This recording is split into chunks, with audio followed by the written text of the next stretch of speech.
La tour Jean sans Peur est le dernier vestige de l'hôtel des Ducs de Bourgogne. Elle se situe au 20 rue Étienne Marcel dans le 2e arrondissement de Paris. C'est là que le club du représentant nous a donné rendez-vous pour une visite guidée de la plus haute tour civile médiévale du nord de Paris. Elle fut édifiée entre 1409 et 1411 par le duc de Bourgogne Jean sans Peur pour fortifier sa résidence parisienne.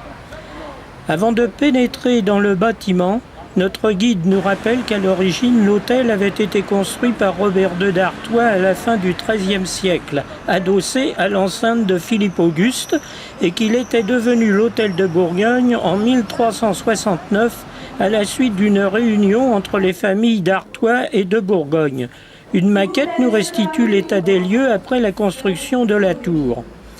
Nous entamons l'ascension du grand escalier à vis, inspiré par celui qu'avait fait construire Charles V au Louvre, pour admirer la voûte au décor végétal où, du pot central, partent des branches de chêne sur lesquelles grimpe du houblon, rejointes par des branches d'aubépine naissant des murs. D'énormes blocs provenant de carrières de la région parisienne ont été préparés sur le chantier, assemblés en voûte, puis sculptés sur place en décrivant avec les tiges d'un chêne vigoureux 4 croisées d'ogives.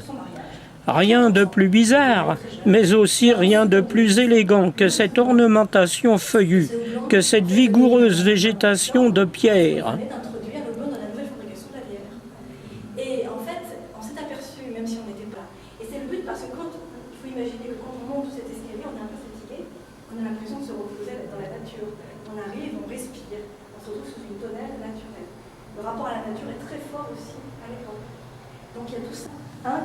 Sur les murs, les tailleurs de pierre ont laissé leurs marques.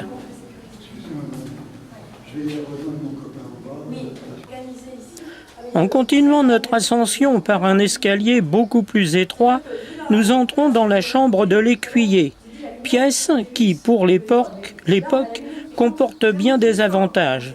De grandes baies laissent passer une abondante luminosité.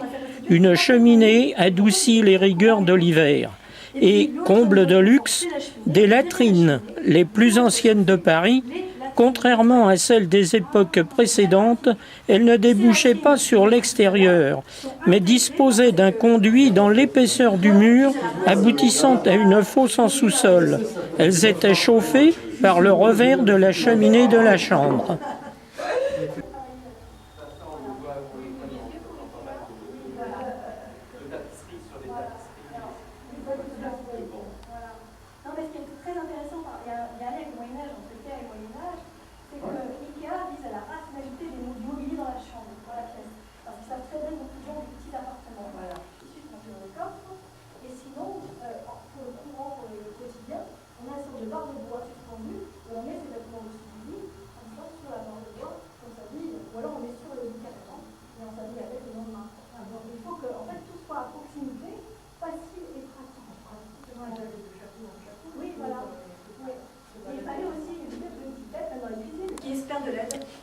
À l'étage supérieur, la salle de réunion de Jean sans Peur. Il y est représenté sur son trône.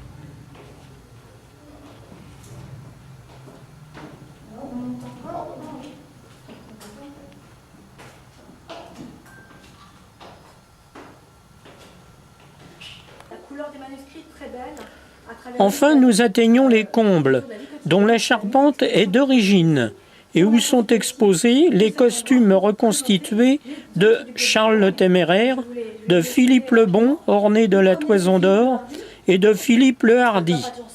Celui qui a fondé l'ordre de l'Arbre d'Or, voulait plus que son père. C'était absolument impossible.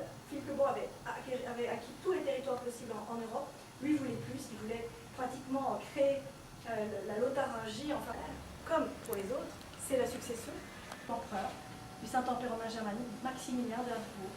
Donc la famille va changer ensuite de territoire. Et l'hôtel ici, du fait de ces derniers ducs de Bourgogne, va disparaître. Tout l'hôtel va être vendu durant la Renaissance. Et à partir de ce moment-là, sa fonction pratique, elle va passer jusqu'à nous, Et au 19e siècle, va se percer l'école va être construite, la tour va être classée monument historique en 1884, mais il va falloir attendre plus d'1 siècle pour que tout ça soit vraiment parce que ça puisse se faire, parce qu'il n'était pas issu. Et au bout de 5 ans, la ville a fini par accepter, à condition que ce soit une association de loisirs qui gère ces lieux, et que l'association ne soit pas subventionnée par la suite. Et donc c'est la façon dont on gère la tour, toujours aujourd'hui. C'est-à-dire que... Il ne nous restera plus qu'à redescendre les 21 mètres de la tour pour retrouver le 21e siècle. Il